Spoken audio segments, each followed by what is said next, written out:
members of our Congress, you will always have, within our government, those that are above the law.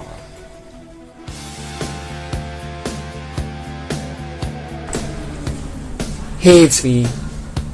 And I often compare liberals to others, and I do see a lot of liberals that are, just called Republicans or conservatives when they're not. But besides that, I really want to look at an essential difference. I feel on the left you have a lot of people that are imagining life is like a dream. And you see that not only in Hollywood, you see that in the Democratic Party. They have no sense of what reality is. They have no responsibility, accountability. It's really like they're little children. And if you look at the other side, it's more about embracing reality and making tough choices and making a better reality. Whereas on the left, they have a dream and they just want to expand on a dream, and then reality hits them so hard that they cannot process it. For example, the election loss in 2016 was a good example where they were just living their dream and Hillary was going to win, and reality hits, and then they cannot process it. They're crying, then they're outraged, then they become demonic, then they're turning the country upside down with their fake probes and investigations, trying to overturn an election. It's almost like you take away somebody's dream scenario and introduce them to reality. They will deny reality. And when you have people like that, it's very difficult because you cannot talk to them using facts. You cannot explain reality to these people. And so it's kind of amusing when they see climate change as being scientific fact, when they don't realize it's a theory where the data most often than not contradicts everything they're saying. And you have Al Gore with his movies, and then years later, everything he said was false, was not true. His predictions were all fake. And so they accuse the other side of being climate change deniers.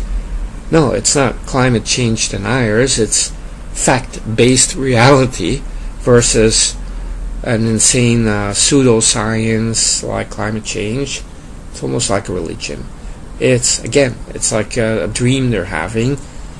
And the way they put minorities in little boxes, some call it a plantation system, but you could see it as a kind of imagining of a dream, and it's a sick dream, if you ask me. And the Choco campaign of 2008 was a great example. Nobody knew who this buffoon was, but they paint this image. It's like a dream image. And he's a great guy, he's very intelligent, everybody likes him, yes we can, hope and change. Then he goes on the Ellen DeGenerate show, swaying around like an idiot. And I swear Choco is the only black guy I ever know of that doesn't know how to dance, has no rhythm, and has a micro pee-pee. I mean, the guy is a complete loser. But they were like, isn't it adorable? Look at him, he's dancing. And why is that a requirement for a president? It really goes into the mindset of liberals. They want a dream image, and everything's coming together, and everything's so beautiful. They weren't looking for a real president.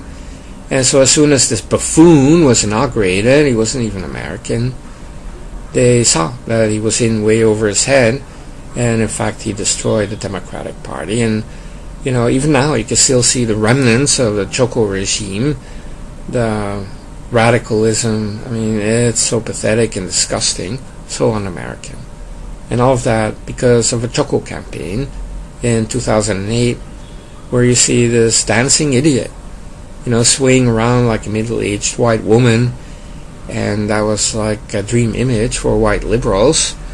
And like Joe Biden said, he doesn't even, he's like a storybook, he's clean. I mean, like they were surprised a black person could be clean. You had Harry Reid saying he doesn't even have a Negro dialect. I mean, that he talked white.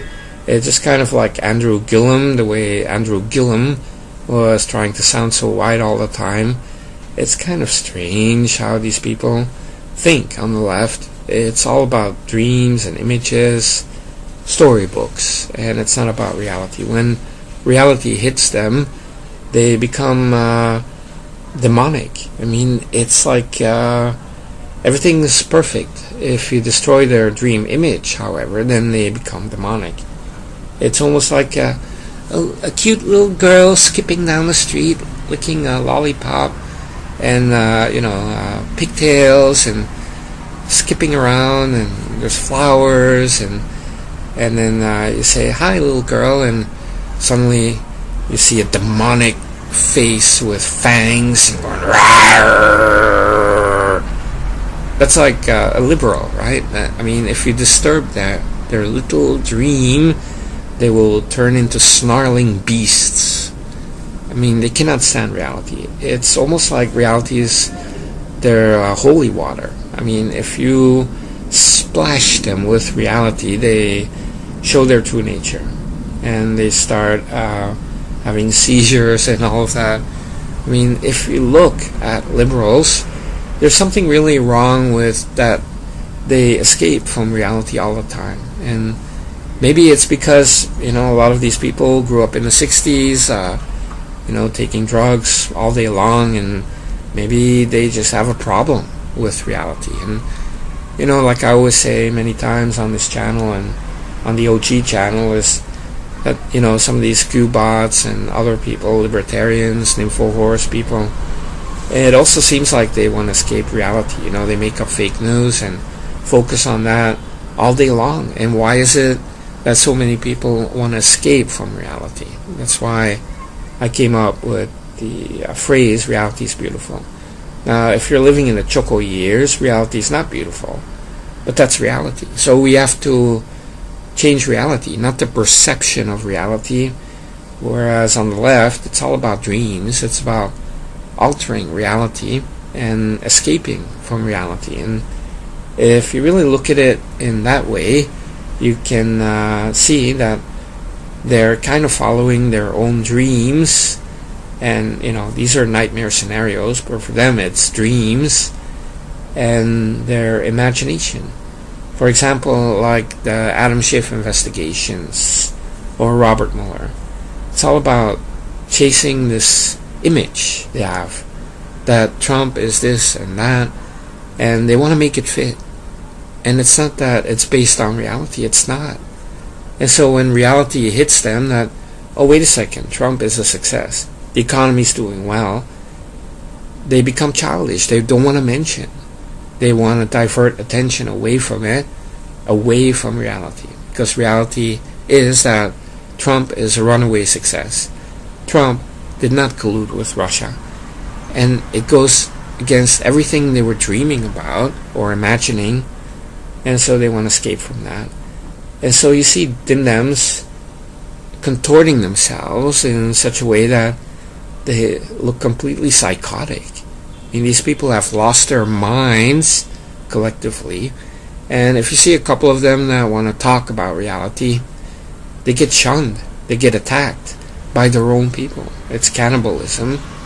And so I'm not fazed when DimDems in the media are saying, we're going to do this and Trump is going to go down. And I'm like, yeah, right. Let's see it happen, right? And then you can do a victory lap.